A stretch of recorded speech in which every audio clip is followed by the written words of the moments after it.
So, you're building your dream home. That's incredible. And I bet you are obsessed with every single detail, right? The layout, the kitchen finishes, the lighting. But there's this crucial, invisible detail that, honestly, most people forget about until it's way too late. Right, you've got the blueprints laid out, you've picked the perfect color swatches, but have you stopped to think about how your home is going to sound? Are you going to hear the kids screaming while you're trying to take an important work call? Is traffic noise from the street going to bleed into movie night? The answers to those questions get decided right now, during the planning phase. You've probably seen a couple of terms floating around, soundproofing and acoustic treatment. They might sound kind of similar, but let me tell you, confusing these two is probably one of the most common and, frankly, most costly mistakes people make when building a new home. If you get this wrong, you're either looking at expensive, messy fixes down the road, or just living in a house that never really feels peaceful. But look, don't worry, this stuff might sound super technical, but there's a really, really simple way to get your head around it. Once you get this one core idea, you'll be able to talk to your builder with total confidence about what you want. Okay, you ready? Here it is. The absolute key to understanding all of this. The bucket and the sponges. Seriously, if you remember nothing else, remember this analogy. It's going to help you make the right call for every single room in your house. Let's dig in. All right, first up, the bucket.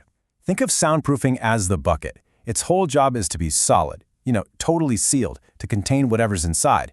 It's all about isolation, stopping sound from leaking out of a room, or, just as important, leaking into it from the rest of the house. So how do you actually build a good, strong bucket? Well, it all boils down to 4 key principles. And the crucial thing here is that all of this happens while the walls are still open. You can't really do this later. So it's mass, damping, decoupling, and sealing. Let's break those down. Okay, number 1 is mass. This is the simplest one to understand. Heavy, dense stuff blocks sound. It's that simple. So a really easy upgrade is just using thicker drywall. Go for 5/8 inch instead of the standard 1/2 inch. Or hey, even use 2 layers. That extra weight just makes it so much harder for sound waves to punch through. Now, if you want to take it up a notch, you use damping. This is where you put a special goo, a compound like green glue, between those layers of drywall. And what it does is it literally turns sound vibrations into heat. It just kills the vibration. And then, for the real heavy hitters, you've got decoupling. This is the undisputed champion of sound isolation. You're physically building a gap between the 2 sides of a wall, so the sound has no bridge to cross. These are super powerful techniques, but again, you've got to do them during construction. And finally, we get to sealing. And listen, this part is absolutely not negotiable. Get this. A tiny 1% air gap, like around an electrical outlet you forgot to seal, can let in up to 50% of the sound from the other room. 50!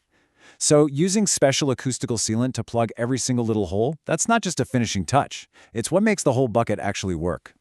Okay, so how do we talk about this? How do you measure how strong your bucket is?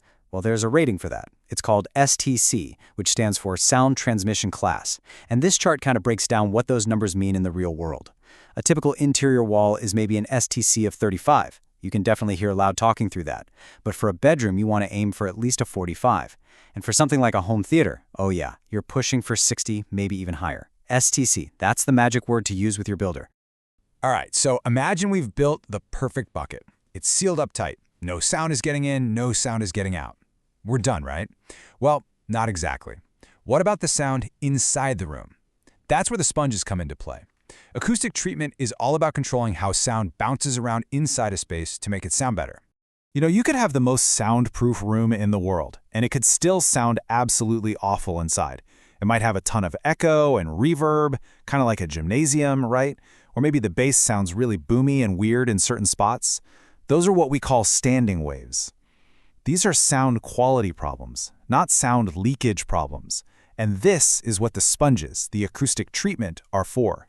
And that brings us to, honestly, the biggest myth in all of home acoustics.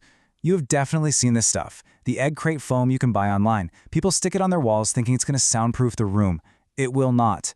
It has basically zero mass. Remember mass? This ain't it. It's a sponge. It's designed to soak up a little bit of echo inside the room. It will do next to nothing to stop you from hearing your teenager's band practice through the wall. It's a sponge, not a bucket. Okay, so we've got our 2 main tools, the bucket for isolation and the sponges for sound quality. Now let's get practical. How do you actually put this all together for the different rooms in your house? Because every room has its own perfect recipe. Let's take a dedicated home theater. This is where you go all out. You need the ultimate recipe. First, you build a super strong bucket. We're talking mass, damping, and decoupling to keep all that explosive movie sound from rattling the rest of the house. Then, after that's done, you add lots of sponges inside. Things like big bass traps in the corners and special absorption panels, all to make sure the sound inside that room is perfectly clear and immersive. Okay, now let's compare that to a home office. Totally different needs, right?